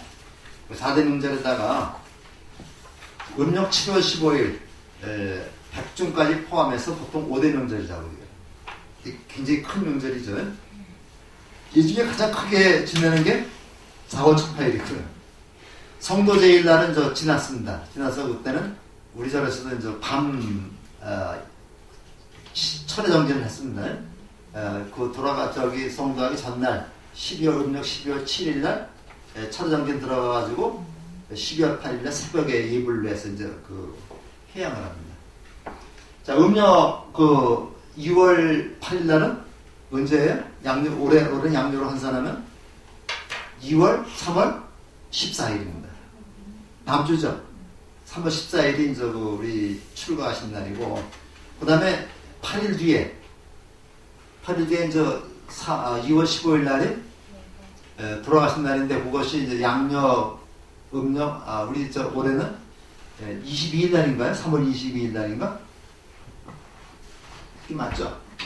우리 이제 올해 달력은 이제 3월 14일 날이 그 출가일, 그 다음에 3월 22일 날이 열반일 해가지고, 보통 이제 우리 절에서는요, 일주일 동안이죠. 그래서 그 출가일부터 열반일 때까지 일주일 동안 이제 그 절에서는 이제 그 기도 정진하는 그런 행사가 있습니다. 좀 알아두시고, 요건 이쪽에 다시 보시기 바랍니다. 이제 그런 얘기입니다. 아리가 나왔다. 그래서 무술 안에서 불교에서 이 나무가 굉장히 중요하거든요. 첫 번째 우리가 무수 아속과나무를 들어봤습니다. 그 다음에 나중에 또 나무가 또 몇 개가 나와요. 자, 그 다음에 오른쪽 옆구리로 태어난 아기는 오른손으로 하늘을 가리키고 왼손으로 땅을 가리키며 47번을 맞았다. 하늘이 하늘 아래 내 오직 존귀하니 온통 괴로움에 휩싸인 삼계 내 마땅히 나는 탈이라. 요거 한문으로 하면 뭐라고 그러죠? 한문으로 하면 천상천하 유아독전 같이 읽고 따라했어요. 천상천하 유아독전 삼계 계고 아담한지. 이거는 이제 조금 있다가 오늘은 이제 요 얘기를 좀 하려고 합니다. 이게 중요한 얘기입니다.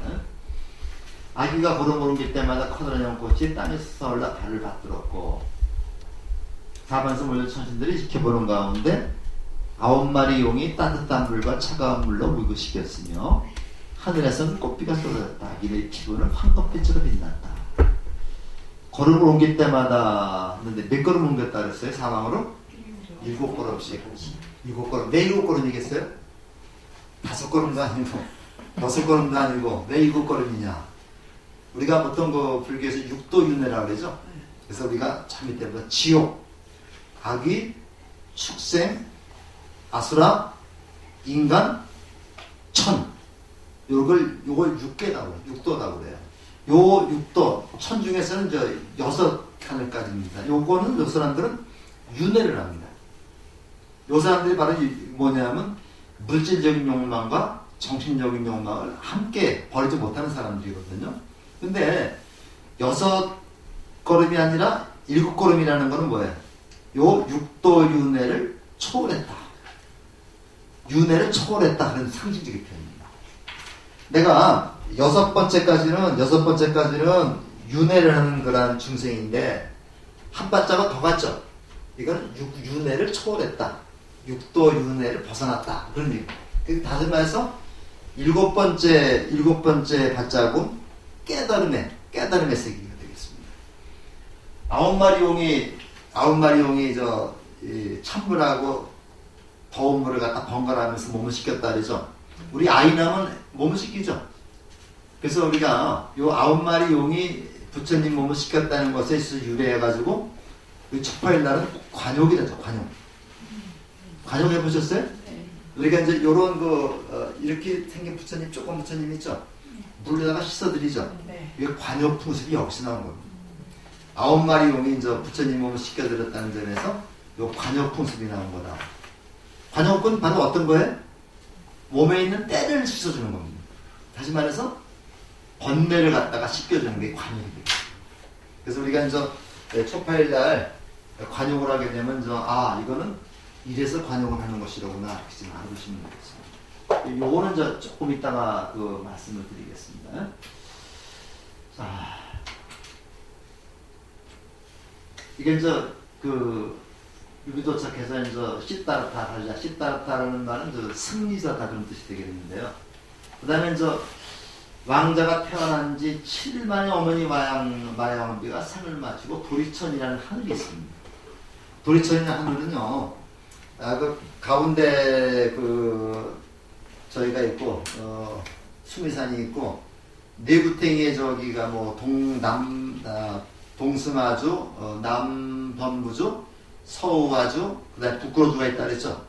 거기에 이제 네 개마다 거기 세 개마다 8개씩의 그 하늘이 있고 요 8개씩의 하늘에다가 수미산에 있는 하늘을 합해서 33개의 하늘이 있습니다. 이걸 33천이라고 해요. 도리처럼 33천이라고 해가지고 우리가 그 3일절에도 33번 종호를 엮고 그 다음에 제일수 33번 올리죠. 요거는 전부 다 여기서 나옵니다. 도리천에 33천이 되기 때문에 새로운 세계를 열어간다는 뜻에서 타종을 하다 33번을 타종하는 겁니다.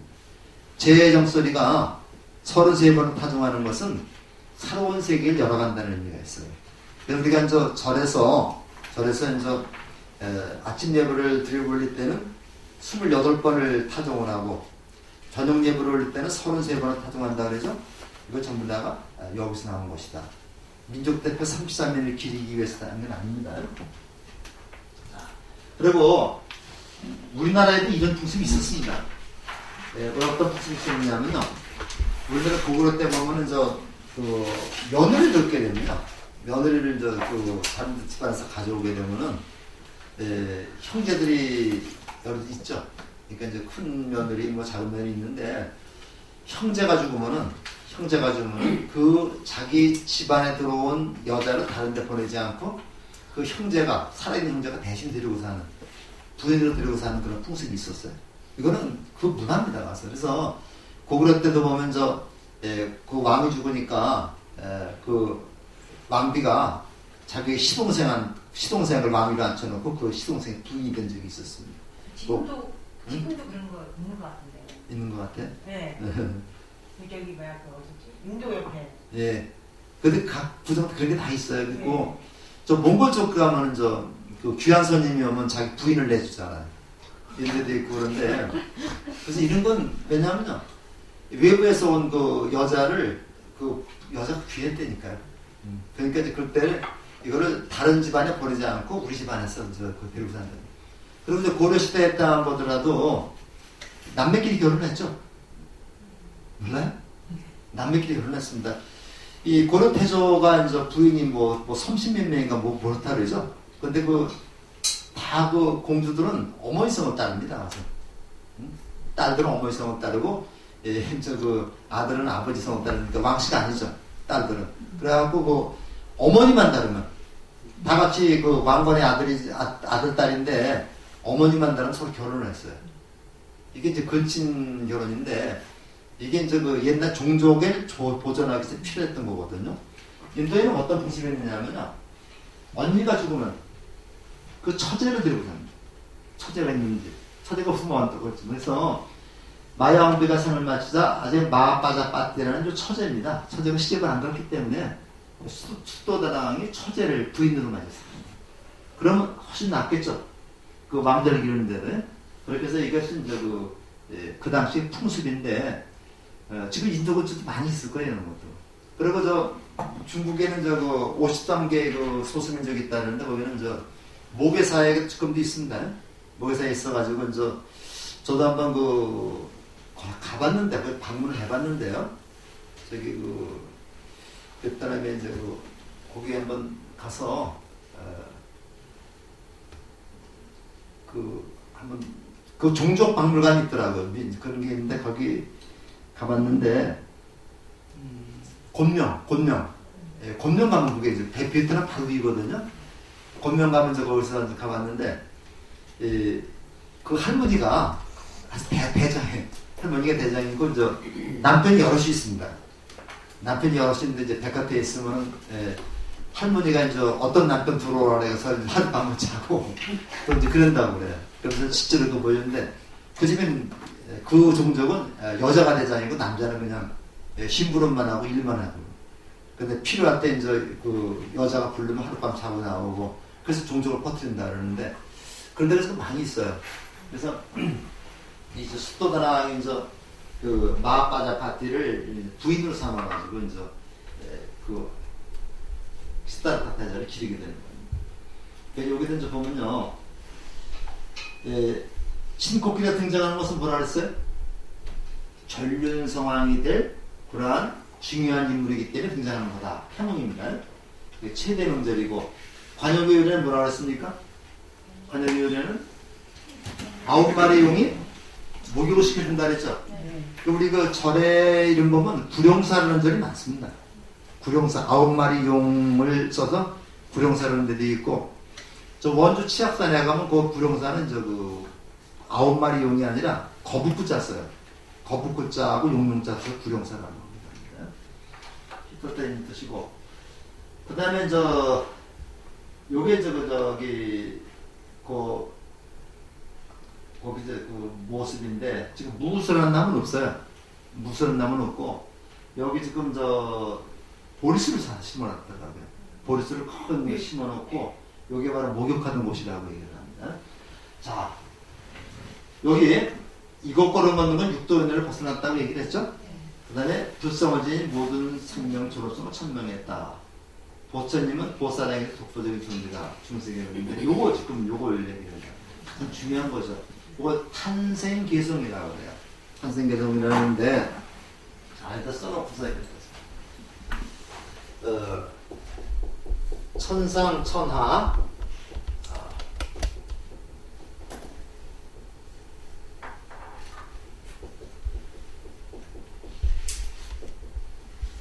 유화독전,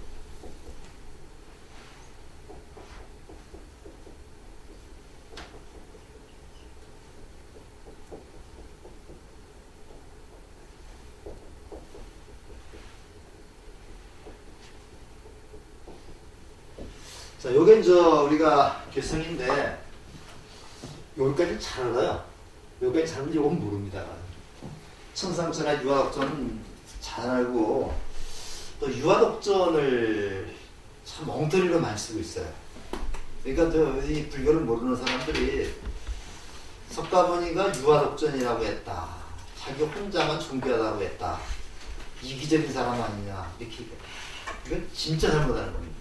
그래서 우리가 가끔가다 TV에서도 어떤 사람들 나와가지고 유화독전식 사고방식을 이제 지향해야 된다 이런 얘기를 하고 있는데, 유화독전은 진짜 잘못 알고 있는 내용들입니다. 자, 우리가 글자 그대로 한번 해설을. 하늘 위, 그죠? 하늘 위, 하늘 아래. 이건 천상천하 하늘 위, 하늘 아래니까 우리가 땅과 하늘이니까 우리 세상이죠. 이 세상입니다. 이 세상입니다. 우리가 사는 이 세상 또는 이 우주, 이 우주에서 오직, 오로지 있자, 오로지 나 홀로 존귀하다. 오직 나 홀로 존귀하다. 그러니까 글자만 해석하면 우리가 오직 나 홀로 존귀하다 이렇게 해석이 됩니다. 나 홀로 존귀한다는 얘기는 바꿔 얘기하면 무슨 얘기예요? 남은 존귀하지 않다는 얘기죠. 그런데 불교에서 이 아라고 하는 의미가, 아라는 의미를 우리가 알아야 된다는 얘기입니다. 왜 내가 존귀하냐? 그건 불성을 갖추고 있기 때문에. 불성을 갖췄다. 깨달은 존재이기 때문에. 또는 깨달을 존재이기 때문에. 그래서 제가 아까 좀 말씀드린 게, 여기도 말씀드렸죠. 법화경에서 이제 뭐라고 얘기를 했어요? 모든 사람이 부처라고 얘기를 했죠. 모든 사람이 부처라고 얘기했습니다. 모든 사람이 부처이면서 또는 부처가 될 그러한 그 불성을 갖추고 있기 때문에, 우리는 부자라고 쓸 때 놈자자 쓰지 않고 아들자자 씁니다. 이게 이제 부자라고 쓸 적에 이렇게 쓰지 않고 이렇게 쓰죠. 우리 부처님의 아들이라는 말씀입니다. 그러니까 부처님의 아들이라고 하는 그런 용어에는 뭐가 포함되어 있냐면요, 내가 아버지가 부처라는 아버지의 불성을 내가 계승한다는 의미가 있죠. 내 몸속에는 부처님의 피가 흐르고 있다는 얘기입니다. 그럼 나는 바로 부처님이 되는 거예요.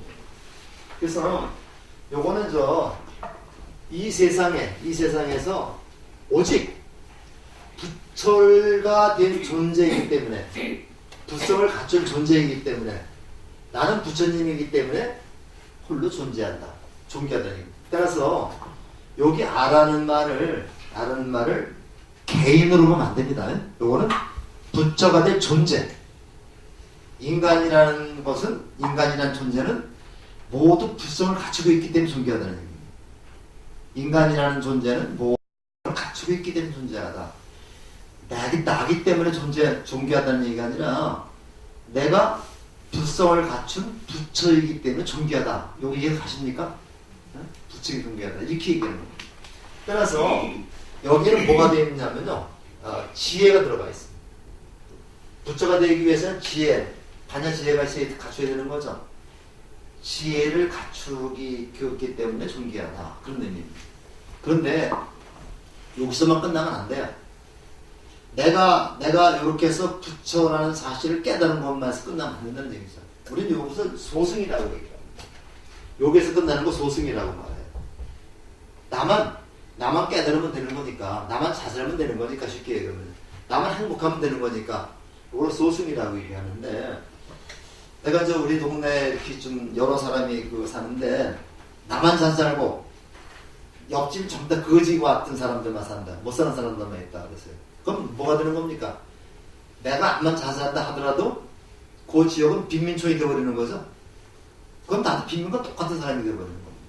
근데 내가 행복하기 위해서는 내 주위 사람들이 다 잘 살고 행복해야 돼요. 그럼 나도 도매금으로 같이 행복해져요. 우리는 이런 세상을 만들자는 얘기죠. 그런데 3개는 아까 얘기를 했습니다. 욕계, 색계, 무색계. 욕계는 물질적인 욕망을 벗어나지 못하는 세계. 그 다음에 색계는 물질적인 욕망은 벗어났지만 정신적인 그러한 욕망은 아직 못 버린 세계. 무색계는 아주 미세한, 미워하거나 질투하거나 이런 얘기를 했죠. 이런 것만 갖추고 있는 세계라고 했습니다. 3개의 모든 중생들이란, 3개의 모든 중생들이 다 모두로 개짜입니다. 3개가 모두 어디에 돼 있어요? 고통 속에 잠겨 있다. 3개의 중생들이 모두 고통 속에서 신음하고 있다. 이걸 아는 겁니다. 우리 쯤에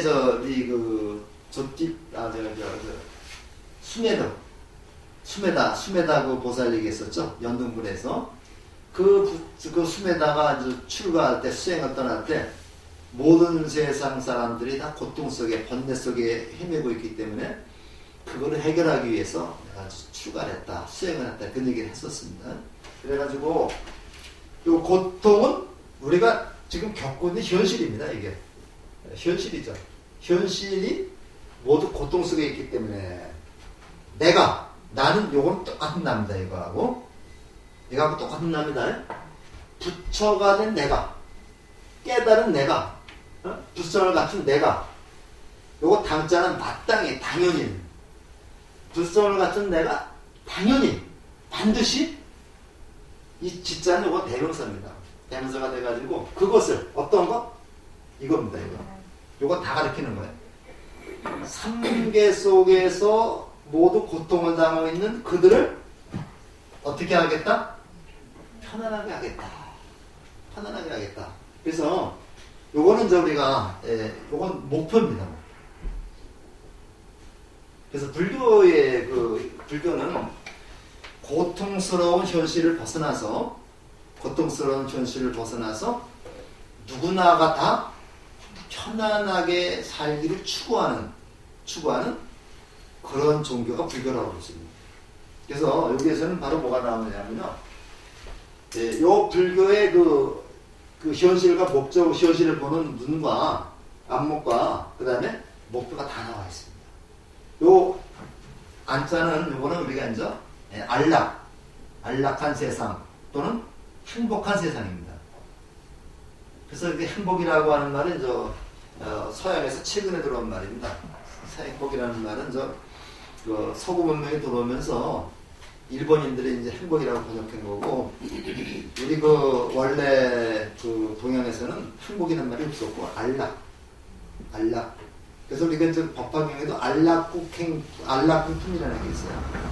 그래서 논어를 보면요, 노래도 보면 뭐가 나오느냐면 하기시 있으면 불영여로와 유언이 박내면 불영낙호가 나오죠. 즐거울 낙전이라고 하죠. 그래서 우리 불교에서는 알락 읍습니다. 알락이라고. 요거를 우리가 즐거울 낙자라고 해가지고 편안하고 즐거울게 만드는 거. 우리가 고통에서 벗어나서 모든 사람들이 편안하고 즐겁게 살도록 만드는 것이 불교의 목적이다. 그래서 저기 보면요, 유교나 우리 고대 문을 보면 행복이라는 말 대신에 안락이라는 말을 많이 등장합니다.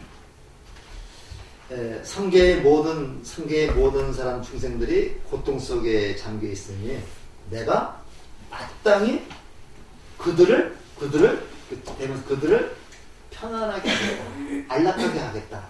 그래서 이거는 뭐냐면 내가 이러한 지혜를 증득해가지고 뭐 한다고요? 고통 속에 있는 사람들이 안락하게 살도록 해주겠다, 베풀겠다. 이게 바로 뭡니까? 이게 자비죠. 자비죠. 요거는 실천입니다. 그래서 요 지혜를 상징하는 보살이 무슨 보살? 문수보살이죠. 요 자비 실천을 상징하는 보살이 보현보살입니다.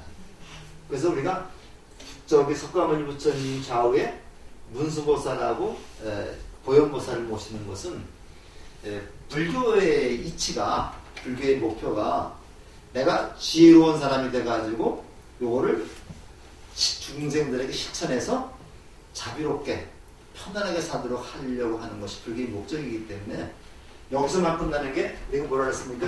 이게 소승이라 그랬죠. 소승이고 여기까지 같이 실천하는 게 대승입니다. 이렇게 쓰면 또 오해가 되겠네요. 그래서 그러니까 우리가 앞에 두 구절에 만족하는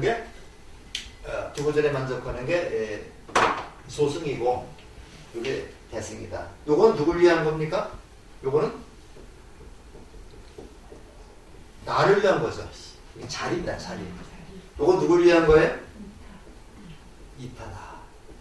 그래서 우리가 보통 자리 이타라고 그러는데, 불교는 나만 잘 알고 남을 못 살게 하는 것도 아니고, 나를 희생해서 남을 잘 살게 하는 것도 아니고, 나와 남이 같이 잘 사는 거야. 이걸 상생이라고 해요. 상생이라고 그러고, 이걸 우리가 윈윈이라고 얘기를 하죠. 그러니까 나도 행복하고 남도 행복한 그런 세상이 가장 행복한 세상이죠. 나는 불행하고 남만 행복한 그런 세상은 아니다. 그래서 요걸 우리가 다른 말을 뭐냐면, 조금 어려운 걸냐면 상부벌이라고 해요. 상부벌이. 이거 많이 들어보셨죠? 상부벌이. 이거 상부벌입니다. 요거는 하와중생. 하와중생.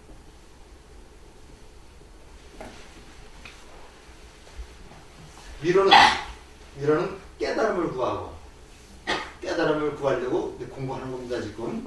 그 다음에 또 아래가 꼭 위아래는 그런 개념은 아니고요. 이 화라고 하는 말은 교화한다는 얘기인데, 교화를 어떻게 하는 거냐면요. 아침에 우리 그 절에서 나오는 또 방송에도 그거 나오던데, 생선산 종이에서는 무슨 냄새가 나요? 생선산 종이에서는 비린내가 나고, 향산 종이에서는 향내가 난다. 이게 왜 그래요? 거기에 종이에 배어 들어간 거죠? 요런 거를 화라고 해요. 요런 거를 다른 말로 훈습이라고 얘기를 합니다. 훈습이라고 얘기를 하는데, 훈습이라고 얘기를 하는데, 이제 앞으로는 저쪽에 법벌이 나온 데다가 이제 불교 용어 좀 해설하려고 그래. 훈습이라고. 이게 물이 여기 책상 위에 있으면요, 요 종이가 다 눌러놓습니다. 종이를 얹어놓으면은 그 종이에 물이 어떻게 돼? 전부 다 배어 들어가죠. 배어 들어가잖아요.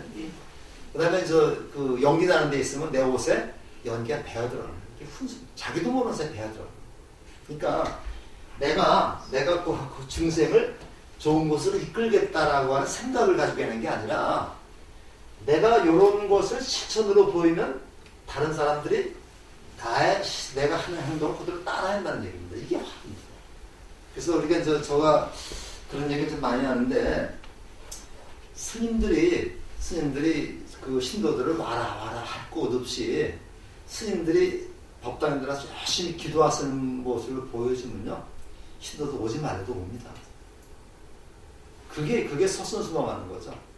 그래서 우리 한국 불교가 지금 굉장히 그 기독교한테는 추월나가고 그러는데 스님들이 절에서 열심히 그 목탁 치면서 그때 기도하는 그런 모습을 보여주면은 신도들이 들어오게끔 돼 있습니다. 그래서 이런 것이 이제 그 한데 억지로 하는 게 아니라 자발적으로 하게 되는 요렇게 하는 행동을 수행을 우리는 보살행이라고 해요. 요렇게 사는 그런 수행을 우리는 보살행이라고 해요. 그래서 우리가 이제 내가 꼭 누구 도와주겠다는 게 아니라 내가 그냥 모범으로 보여주면 다 이룬다는 얘기니까 우리 불교에서는 요 부분이 굉장히 중요합니다. 이 부처님이 이제 그 고통스러운 현실을 어떻게 하면 해결할 수 있을까 해서 출발했다 그래서 여기 이제 보면 또 나옵니다만은 부처님이 그 스타르타 태자가 이제 출가하려고 하니까 하는 마음을 보이니까 아버지가 아주 통제를 해. 바깥에 나가지 못하게 합니다. 그러니까 이제 그 스타르타 태자가 아버지한테 가서 4가지만 해결해주면 내가 출가하지 않겠다. 그렇게 얘기를 하거든요. 그러니까 이제 아버지의 기분이 되게 좋았겠죠. 출가하지 않겠다 그러니까. 그러니까 뭐냐? 첫째, 늙지 않고 살게 해주십시오. 말 됩니까? 늙지 않고 살게 해주십시오. 둘째, 병들지 않고 살게 해주십시오. 셋째, 죽지 않고 사는 방법을 알려주십시오. 네 번째, 사랑하는 사람과 헤어지지 않는 방법을 알려주십시오. 이거 얘기를 해주니까 아버지가 뭐라 그랬겠어요? 정신 나간 놈이라 그랬겠어요? 근데 이게 바로 뭡니까, 이게? 이게 바로 고통이죠. 이게 늙고 병들고 죽는 게 이게 노병사입니다. 이게 왜 생기는 거예요? 태어나기 때문에 생기는 거죠. 태어나기 때문에 생기기 때문에 생로병사를 근본적인 4가지 고통이라고 말하는 겁니다. 이 고통 문제를 해결하기 위해서 출가를 해가지고 요거를 편안하게 해주는 거. 이 고통 문제 해결하기 위해서 어떻게 해놨어요? 결론적으로 얘기하면 집착하지 말아라. 집착하지 말아라. 이걸 갖다 시기경비도 거기서 다 나옵니다. 집착하지 말아라. 애착하지 말아라. 그런 얘기를 하고 있는데 이게 이제 다 버리라는 얘기죠. 버리라는 얘기니까 건강경에도 이제 계속 얘기가 집착하지 말아라. 내가 누굴 도와줬다 하더라도 도와줬다는 상을 내지 마. 이게 무시상무시죠. 내가 이번에 스님한테 짓는데 한 몇천만, 한 2~3천만 원을 보시랬다. 그러니까 스님이 나를 볼 때는 좀 다른 눈으로 보겠지. 이 생각 버리라는 얘기입니다. 어저께 스님도 저기 보면서 그런 말씀 하셨죠? 그래서 그런 생각 버리라는 얘기입니다. 근데 버려야지만 내가 행복해져요. 그래서 우리가 이제 이 탄생계에서는 이런 큰 뜻이 있습니다. 그래서 우리가 나부터 지혜를 증득하고 이걸 실천해라. 그 다음에 이걸 자리이타라고 얘기할 수 있고 상고벌이 하와중생이라고 할 수 있고 이렇게 사는 것을 우리가 수행을 보살행이라고 한다.